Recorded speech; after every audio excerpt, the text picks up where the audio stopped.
안녕하세요.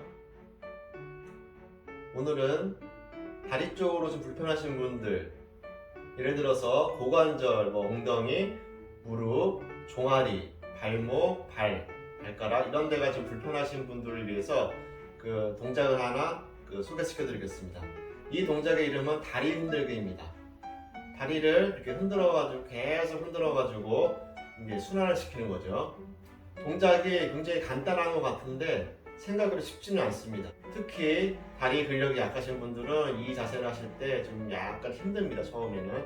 그래서 그 한쪽 다리를 너무 많이 하지 마시고 좌우로 계속 번갈아 가면서 자주 반복하시면은 그 습관이 돼서 이제 근력도 좀 붙고 시간도 늘릴 수 있고, 그렇게 하면 효과가 훨씬 더 좋습니다. 자, 먼저 동작을 보여드리겠습니다. 동작은 간단합니다. 그냥 이렇게 서서 다리를 이렇게 앞뒤로 흔드는 방법도 있는데, 이렇게 하면 오래 못하죠. 중심이 흔들리니까. 자, 동작을 먼저 보여드리겠습니다. 자, 벽 옆에 서시고, 자, 손으로 벽을 짚고, 벽을 짚은 쪽 다리를 살짝 들어줍니다. 그리고 앞뒤로 살살 흔들어줍니다. 이 다리 흔드실 때 주의하실 점은 다리가 이렇게 좌우로 이렇게 밖으로 벌어지지 않도록 다리를 스치듯이 양쪽 무릎 정가이가 서로 스치는 느낌으로 앞뒤로 흔들어줍니다. 그리고 처음에는 다리에 완전히 힘을 빼서 이렇게 약간 덜렁거리는 느낌으로 이렇게 흔들어줍니다. 그리고 몸은 가능하면 처음에 세워줍니다. 허리를 똑바로 세우시고 앞뒤로 흔들어줍니다. 그러니까 고관절만 접혔다가 펴졌다, 이게 반복이 되는 거죠. 발가락 끝까지 완전 힘을 뺍니다. 자, 이렇게 해서 횟수는 가능하면 100번 정도 하시고, 더 가능하면은 이게 막 200번, 300번씩 하셔도 좋은데, 문제는 이제 다리를 들어서 흔드는 쪽은 버틸만 한데 버티는 다리가 이제 힘듭니다. 그래서 적당하게 하시고 횟수를 한 30번, 50번 정도 하시고 바꾸어서 흔들어줍니다. 허리가 너무 말리지 않도록 허리 똑바로 세운 상태에서 이렇게 앞뒤로 살살 흔들어줍니다. 이렇게 하면 이제 허리 쪽도 이제 뒤로 많이 이렇게 빠지신 분들도 몸을 똑바로 세워서 이렇게 해서 앞뒤로 흔들다 보면은 허리가 이렇게 안으로 들어가면서 똑바로 서집니다. 다리를 흔드실 때 시선은 정면을 보시고, 턱은 살짝 당기시고, 정수리 약간 위로 밀어주시고, 버티는 쪽 다리는 발가락으로 바닥을 살짝 잡습니다. 꽉 잡지 마시고 살짝 이렇게 포개 놓듯이 앞뒤로 점점 이렇게 높이 흔들어줍니다. 특히 이 자세는 무릎 안 좋으신 분들, 무릎 통증 있으신 분들은 이 자세를 이렇게 꾸준히 매일 해주시면은 이게 무릎 쪽으로 굉장히 도움이 많이 되는 자세입니다.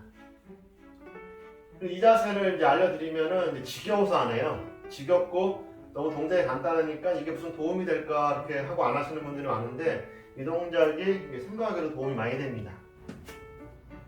이제 어느 정도 다리 흔들기가 익숙해졌으면은 발등을 좀 당기면서 흔들어줍니다. 앞으로 갔을 때 다리가 이렇게 딱 당겨진 상태. 뒤로 갈 때는 편하게 내려놓으시고, 앞으로 갈 때 발등이 당겨진 상태. 이렇게 하면은 이제 다리 뒤쪽에 이제 방광경이라고 있죠. 방광에 해당하는 그 경맥이 흐르는 그 경맥이요. 그 부분이 쭉 펴지면서 이제 그 허리하고 이제 무릎 쪽에도 이제 굉장히 그 도움이 많이 됩니다. 근데 너무 무리하시면 안 돼요. 왜냐하면은 처음에는 이 다리가 많이 긴장되어 있기 때문에 다리를 너무 펴려고 하면은 몸이 이렇게 숙여져 버립니다. 이렇게 되면 허리에 더 안 좋겠죠. 그러니까 처음에 이렇게 슬슬 흔들어서 다리 근육이 이제 점점 더 열이 오르고 따뜻해지면서 부드러워질 거 아니에요. 그랬을 때 좀 조금씩 발등을 당기면서 다리 오금을 펴보는 거예요. 이렇게 오금부터 해서 허벅지 뒤쪽을. 자, 이 자세는 지금 보셨겠지만 굉장히 간단한 자세입니다. 그 벽이나 나무 이런 게 있으면은 딱 짚고 하면 되니까 굉장히 간단한 자세인데, 처음부터 역시 너무 무리하지 마시고 그 숫자는 조금씩 늘려나가세요. 그러니까 내가 지겹지 않을 정도. 아예 좀 더 하고 싶은데 그때 멈추시면은 이게 이제 다음날 또 하게 되고 또 다음날 또 하게 되고, 이렇게 되면서 이제 완전히 습관화가 됩니다. 그래서 그때부터 이제 횟수를 조금씩 늘려서 막 100번, 200번, 300번 막 이렇게 늘리시면은 이제 훨씬 더 효과가 더 좋겠죠. 어떤 운동이든지 마찬가지입니다. 내가 결심을 했다면은 한 3개월 정도, 한 100일 정도는 꾸준히 많이 안 하더라도, 그리고 힘드는 것도 뭐 30번 정도만 힘들더라도 100일 정도는 이렇게 해보시는 게 이제 좋습니다. 그래야 이제 몸이 좀 바뀌거든요. 그리고 그게 이제 내 습관화, 생활화가 되기 때문에 그때부터 이제 진짜가 시작되는 거죠. 자, 오늘 영상은 여기까지 하겠습니다. 만약에 오늘 영상이 도움이 되셨다면 구독과 좋아요 그리고 알람 설정 부탁드립니다. 그리고 이런 동작이 필요하신 주변에 연세 드신 분들이나 부모님들 계시면은 공유를 해주시면은 더 감사드리겠습니다. 자, 오늘은 여기서 마치겠습니다. 감사합니다.